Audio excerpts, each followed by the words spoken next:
Hello guys, kembali lagi bersama Dr. Movie. Kita akan sambung cerita filem The Doll 2 ini. Kisah bersambung dengan adik kepada Bularas iaitu Bagas. Bagas pun menerangkan tentang asal-asal pemanggilan arwah tersebut dan juga petunjuk dari arwah berkaitan permainan harta karun dan nombor 26.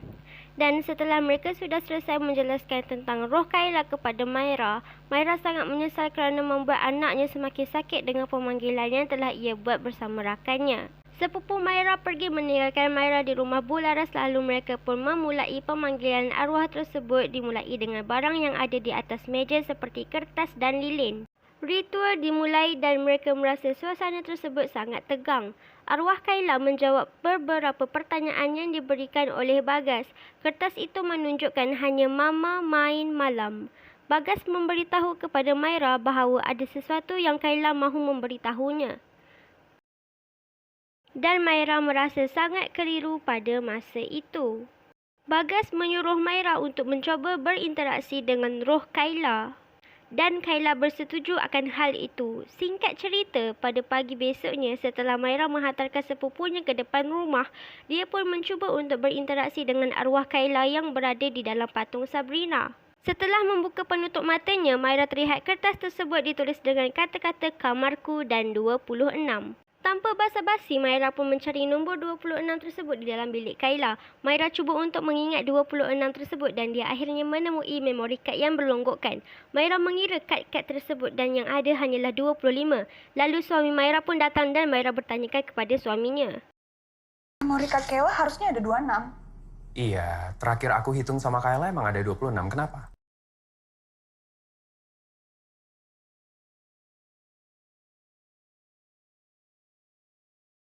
Myra pun mencari memori kad yang hilang tersebut. Dia memikirkan di mana memori kad tersebut hilang dan suaminya pun menyuruh Myra untuk tidur. Dan besoknya, Myra pun berjumpa dengan doktor psiko yang baru. Myra mengatakan bahawa Kayla berada di dalam badan Sabrina, tetapi doktor tersebut mengatakan bahawa ianya hanya patung dan tidak bernyawa. Setelah itu, kejadian aneh pun berlaku. Lampu terjatuh hampir mengenai mereka dan tubuh doktor tersebut melayang ke atas lalu patah. Myra yang melihatnya sangat terkejut. Tiba-tiba Bularas, kakak kepada Bagas, pun datang ke rumah Bagas dan mengajak Bagas untuk membantu Myra. Bagas sangat pelik melihat kakaknya yang tiba-tiba ingin membantu orang setelah bertahun-tahun tidak membantu. Kakaknya memberitahu bahawa anaknya menyadarkan untuk membantu orang lain. Ini bukan salah ibunya tetapi takdir yang harus ibunya terima. Dan disitulah Bularas sedar dan menggunakan ilmu yang dia ada untuk menyelamatkan orang lain. Bularas mengajak Bagas untuk mendatangi rumah Myra dan mereka dikejutkan dengan situasi doktor psiko itu. Nyawa doktor itu masih ada lalu mereka pindahkan doktor tersebut ke ruangan yang lain.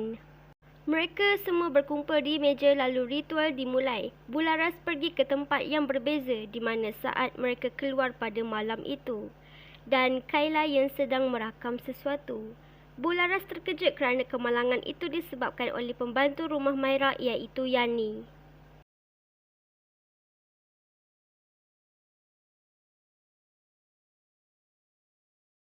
Setelah mendapat jawapan, Myra pun melihat rakaman tersebut dan merasa sangat terkejut. Mereka memanggil Yani dan bertanyakan beberapa soalan kepada Yani. Dan Yani hanya menunduk dan menjawab soalan tersebut. Myra merasa sangat marah, sedih dan semuanya yang bercampur aduk. Yani memberitahu bahawa pada malam itu dia menggoda Aldo untuk bermalam dengannya pada saat itu. Dia memberitahu kepada Myra bahawa Aldo sangat merasa kesepian kerana dirinya yang terlalu mementingkan diri kerana belum mendapat zuriat.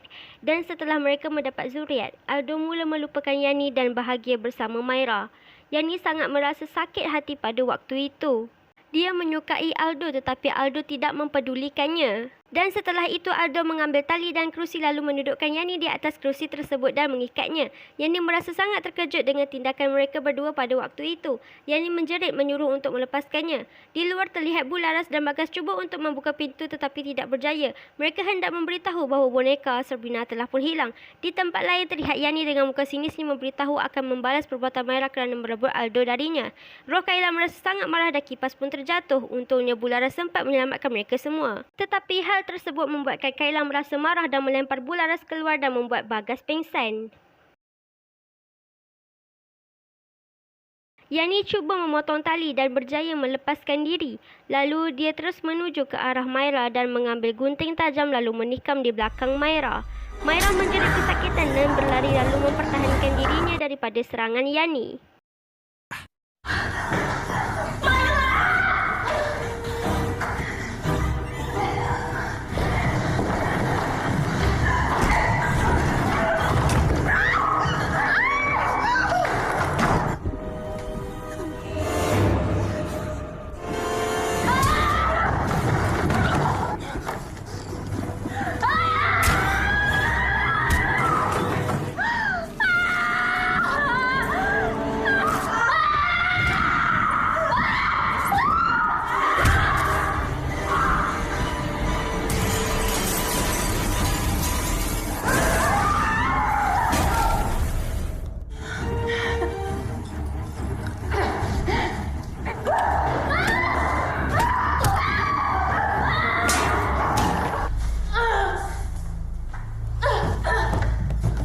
Setelah meletakkan Myra ke dalam almari, Yani pun mengambil gas untuk melemaskan Myra. Akan tetapi hal tersebut membuat Kayla merasa marah dan merasuki ibunya untuk membalas dendam kepada Yani.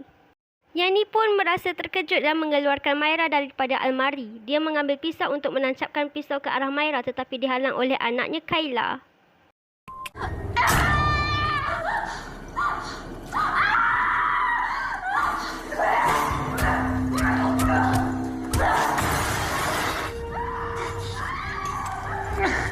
Jangan halangi aku, Papa. Kayla mau main sama Mayani.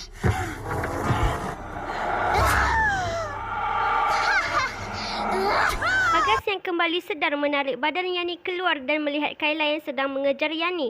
Mereka pun menangkap Myra yang dirasuki anaknya lalu membacakan beberapa ayat agar Kayla keluar dari badan Myra. Setelah Myra sedar, mereka semua berlari untuk mengeluarkan diri dari rumah itu tetapi Yani ditarik ke dalam dan menggantungkan dirinya di siling rumah tersebut.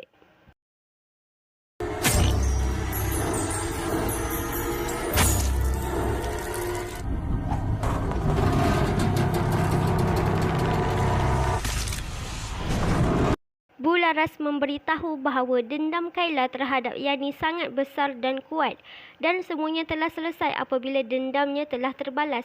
Namun harus Myra menghentikan dendam Kayla tersebut. Tubuh Yani telah pun dirasuki oleh Kayla dan mereka pun mencuba untuk menyelamatkan Yani dan hasilnya berjaya. Lalu mereka membaca beberapa ayat agar Kayla keluar dari tubuh Yani dan apabila semuanya telah selesai, Myra pun melihat Kayla yang sedang berada di dapur.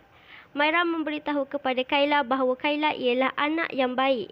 Di situ Myra merasa sangat sedih apabila melihat anaknya. Myra mencuba untuk memeluk anaknya tetapi roh anaknya sudah pun dibawa pulang. Semua telah pun selamat dari keadaan tersebut. Yani dan Aldo mengalami luka yang besar pada tubuh mereka. Aldo merasa sangat terkejut dengan kejadian yang menimpa dirinya akibat perbuatannya sendiri. Setelah itu mereka melawat makam anaknya iaitu Kayla. Aldo meminta maaf kepada Myra dengan apa yang berlaku dan Myra telah pun memaafkannya.